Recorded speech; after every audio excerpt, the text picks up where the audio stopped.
جو ہمارے پاس خبر ہے جناب وہ ہے آج شوگر کرائسس سے متعلق تحقیقاتی کمیشن کی رپورٹ کابینہ کو موصول ہوئی اور کابینہ کا آج ہنگامی اجلاس بلایا گیا تھا۔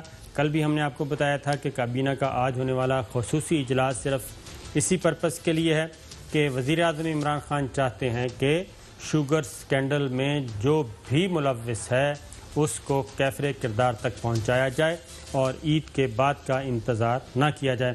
آج رپورٹ آ گئی اور رپورٹ کے مندرجات آپ تک پہنچ بھی گئے ہیں، مسلسل ٹرانسمیشن ہو رہی ہیں، لیکن یہ 347 پیج کی رپورٹ ہے جی بنیادی طور پہ، اور اس میں شوگر ملز اونرز کو بلایا گیا تھا لیکن وہ نہیں آئے، ان کے ڈائریکٹرز آئے تھے اور ان کے سٹیٹمنٹس ریکارڈ ہوئے تھے۔ وفاقی وزیر اسد عمر صاحب جو کہ سب سے تگڑے وزیر ہیں ان کو بلایا گیا تھا، ان کا بھی سٹیٹمنٹ ریکارڈ کیا گیا۔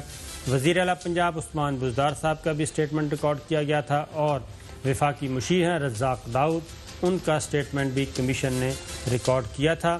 وزیر اعلیٰ سندھ سید مراد علی شاہ نہیں آئے تھے اور انہوں نے کمیشن کے دائرہ اختیار کو اور ٹی او آرز کو ٹیکنیکل گراؤنڈز کی بنیاد پہ مسترد کر دیا تھا کہ جناب وہ بلا ہی نہیں سکتے، لیکن یہ رپورٹ آ گئی ہے چوہے صاحب، 9 شوگر ملز، کسی کو بھی ماسٹار نہیں دیا گیا، مسابقتی کمیشن، ٹیکسیشن کے مسائل، کارٹلائزیشن کا پروسیس اور جو فورنزک آڈٹ ہوا ہے اس کے اہم ترین جو ڈیٹیلز ہیں وہ اس رپورٹ کے ساتھ لگائی گئی ہیں، اور تمام شوگر ملز مالکان جو ہیں ان کو ذمہ دار ٹھہرایا گیا تھا، بلکہ یہ کہا گیا ہے کہ یہ جو ملی بھگت سے جو ہو رہا ہے اتنے عرصے سے، اس کے خلاف کوئی قانون سازی ہونی چاہیے اور ان کے خلاف فوجداری مقدمات ہونے چاہیے۔ اچھا، یہ ہے تو کہنا کیا چاہتے ہیں یہ رپورٹ اور حکومت اور خصوصی کمیٹی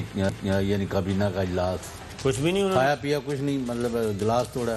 نہیں سر، گلاس کیوں توڑا، وہ ساری رپورٹ آ گئی ہے، فوجداری مقدمات انہوں نے کیا بنائیں اور آگے تحقیقات بڑھائیں۔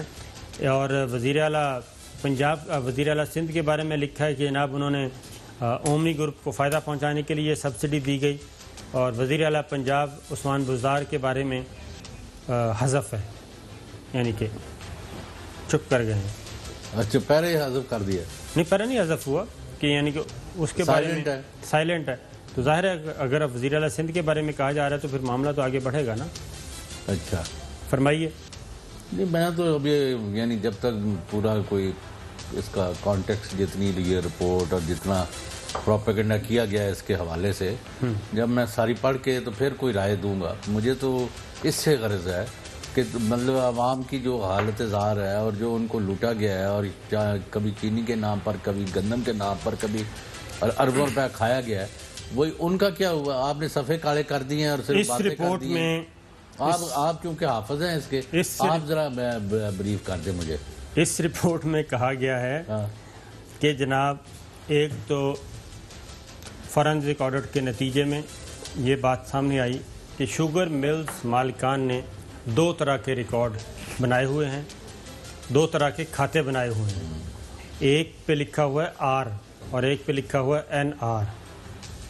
آر کا مطلب ہے یہ ہے رپورٹنگ کے لیے، یعنی کہ کوئی آئے تو یہ دکھا دینا ہے کہ جناب ہمارے کھاتے یہ ہیں، اتنا گنا ہم نے خریدا، اس قیمت پہ خریدا، اتنی چینی بنائی اور اتنی فروخت کی اور یہ سٹاک ہے، یہ تو ہے رپورٹنگ۔ وہ ہے 2 نمبر ریکارڈ، ٹھیک ہے جی، اس میں جھوٹ بولا جاتا ہے، وہ ایک دھوکہ دینے کے لیے رکھا ہوا ہے۔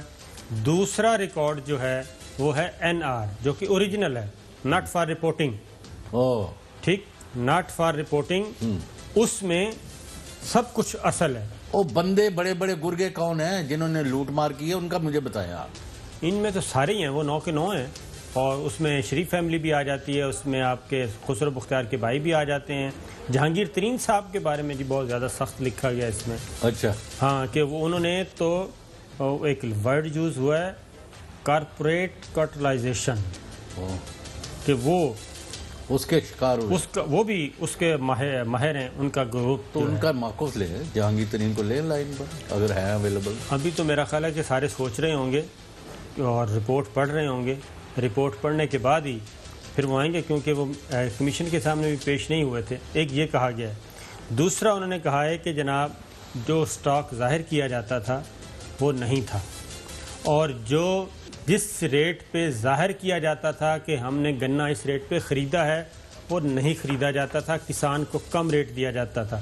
اس کے بعد مزید یہ کہا گیا ہے کہ گنے کا وزن 15 سے 30% کم دیا جاتا تھا, کٹوتی کرتے تھے کٹوتی کے نام سے. اس کے بعد ایک اور یہ شریف فیملی کے بارے میں کہ کچی پرچی دی جاتی تھی, یعنی وہ پورے کا پورا حساب جو ہے وہ ایسے تھا کہ یہ پرچی پہ چل رہا تھا کہ وہ پرچی بنا کے دے دی جاتی تھی, 6 ٹرک کا آگے جی یہ لے جائیں, اور اس پہ ایک سٹمپ لگی تھی. یہ پرچی کا کاروبار تھا.